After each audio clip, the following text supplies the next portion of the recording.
Eu queria falar nessa noite de terça-feira sobre Operação Salva Vasco, Salva Santos, incompetência nossa e outras coisas.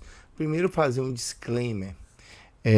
Eu estou em final de bimestre no curso e aí vocês sabem que eu perdi 40 dias por conta da minha enfermidade e aí eu estou correndo na frente com muita atividade atrasada para poder entregar, então o nível do canal caiu um pouco e eu peço desculpa, não o nível, mas a frequência de vídeo, pouco vídeo, porque eu estava focado em terminar as atividades, ainda tenho atividades para terminar, tenho um roteiro para entregar, tenho algumas coisas para poder deixar afinado para poder as coisas ficarem funcionais, beleza? Então peço desculpas, a gente vai tentando fazer um conteúdo por dia. Essa semana ainda tá um pouco puxada, semana que vem feriado, a gente vai tirar o pé e aí eu decidi.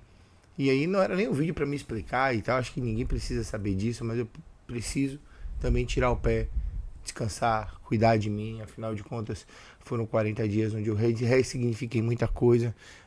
Falei sobre isso num vídeo e você procura aí.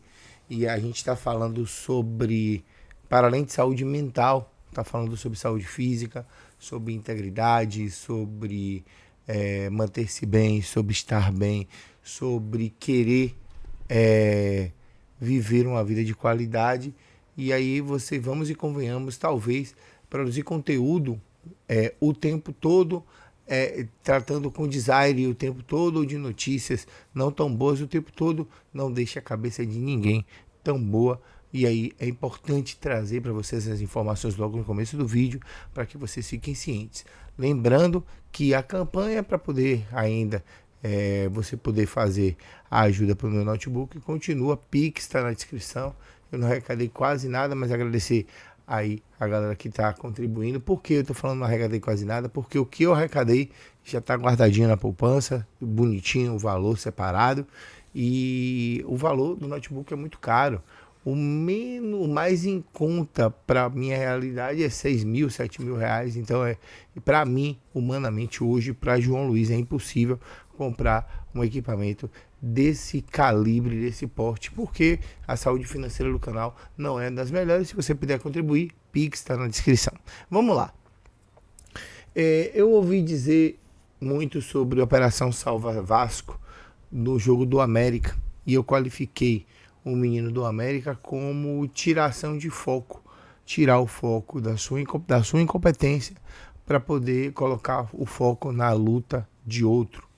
Eu olho o jogo do Flamengo, onde claramente a gente tem um pênalti que é no mínimo duvidoso, e a gente tem essa marcação desse pênalti duvidoso contra a gente e uma expulsão também assintosa e duvidosa, que é causada por um erro nosso, a falha primeiro de Canu na ida à intermediária para tentar o duelo aéreo, a derrota dele no duelo aéreo, a falha de Vitor Hugo no duelo terrestre, derrota no duelo terrestre, a volta do próprio Canu para poder puxar o jogador adversário e cometer o pênalti.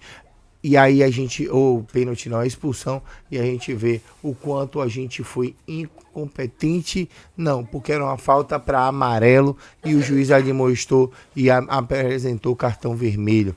O pênalti, que pelo amor de Deus, alguns dizem que foi pênalti, outros dizem que não foi pênalti. Eu fico em cima do muro, porque a primeira impressão que eu tenho é que não há o contato. E a segunda impressão que eu tenho, um tweet, onde esse tweet viraliza, onde o pé do jogador do Bahia toca no pé do jogador do Flamengo, onde eu acho que é pênalti, e aí eu fico em cima do muro, porque eu não consigo literalmente me decidir. Eu, juiz de campo, não marcaria o pênalti. Eu, com o VAR, com muita insistência, marcaria o pênalti. Mas a gente tem que parar para pensar a respeito de nossos erros, para além das coisas que estão funcionando a maneira que a gente acredita. A gente tem que entender que o VAR, ele não é ao nosso favor e ele não vai ser. A gente já tem arbitragem, inclusive, definida para Bahia e Goiás. Não gosto de ficar falando assintosamente a arbitragem, é uma final, o jogo sábado complicado, onde a gente vai precisar ficar atento justamente às questões de arbitragem, onde a gente vai ficar literalmente atento às questões de extracampo, mas a gente também precisa ficar ligado no nosso futebol dentro de campo. Hoje, Ratão concedeu entrevista. Eu tive a oportunidade de fazer uma pergunta. A gente vai ver a minha pergunta a Ratão nesse exato momento, a pergunta coletiva que saiu do clube hoje. Entrevista com Rafael Ratão, pergunta de João Luiz, Sival Anjos e Lucas César. Bom dia, Rafael. O desempenho ofensivo do time está abaixo do esperado. Num jogo de confronto direto onde o ataque será fundamental, o que fazer para melhorar esse desempenho ofensivo e superar o adversário na luta contra o rebaixamento? O que é que está faltando para reagir? Bom dia. Eu acho que tudo é um conjunto, né? Não é só a defesa que erra quando perde, quando toma gol. Acho que tudo é um conjunto. A gente tem que ver, não sei se faz 3 semanas que a gente está fazendo trabalho com o Ceni. Deu para ver a diferença do jogo quando foi contra o Flamengo, a gente mais compacto, sabendo o que tinha que fazer em campo. Acho que a evolução já deu para ver. Foi um jogo difícil, a gente sabe disso. Acho que é seguir trabalhando, não tem outro jeito, outra forma de fazer, é seguir trabalhando, acertando o que tem que acertar e no próximo jogo a gente pontuar o que a gente está precisando. Seguir trabalhando. Nada substitui ao trabalho, Ratão. E eu acredito muito nisso. Como você disse que quando a defesa erra, não erra só a defesa, mas quando o ataque não produz, e aí a inoperância do setor ofensivo passa pela ausência do caule e pela o não aproveitamento de um substituto à altura dentro do nosso elenco, faz com que a gente comece a repensar a respeito de certas coisas que estão acontecendo dentro do Esporte Clube Bahia. A pergunta é que Ceni ficou 10 dias trabalhando e não fez nenhuma mudança significativa da equipe. A, você menciona que o time está mais compacto. B, você menciona que o time só tem 3 semanas trabalhando com o técnico. D, a gente não consegue entender o porquê o time não tem uma produção ofensiva se são as mesmas peças, que essas peças já se conhecem, que essas peças deveriam se comunicar pelo menos de uma maneira razoável. São 12 dias passados de treino em sequência, mais essa semana, mais a semana do jogo contra o Curitiba e o Santos, e nada mudou.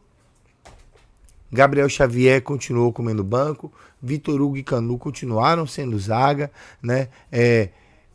Everaldo continuou no comando do ataque, não temos substituto para Caule, mesmo com pouquíssimas opções dentro do elenco. Citadinho veio para cá lesionado como sempre do Atlético do Paraná e a gente fica à mercê das coisas que Ceni irá fazer com o elenco limitado que ele tem nas mãos. A gente tem um Bahia e Goiás perigosíssimo no sábado, às 4 da tarde. Vou trazer esse jogo para vocês. Vamos narrar com aquela emoção de sempre.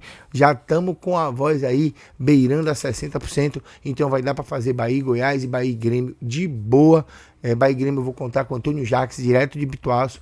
E a gente vai fazer Bahia e Goiás aqui. Talvez a gente ainda está alinhando como é que vai ser esse jogo. Quero que você deixe seu like e quero que você diga aí o que é que você acha que mudou. O que é que você entende dessa análise? E será que a gente tem que se preocupar tanto com a arbitragem ou jogar bola para poder fazer as coisas melhorarem à nossa maneira? Eu conto com seu acesso. O nome do peixe é Pinote. Eu fui. Tchau, tchau.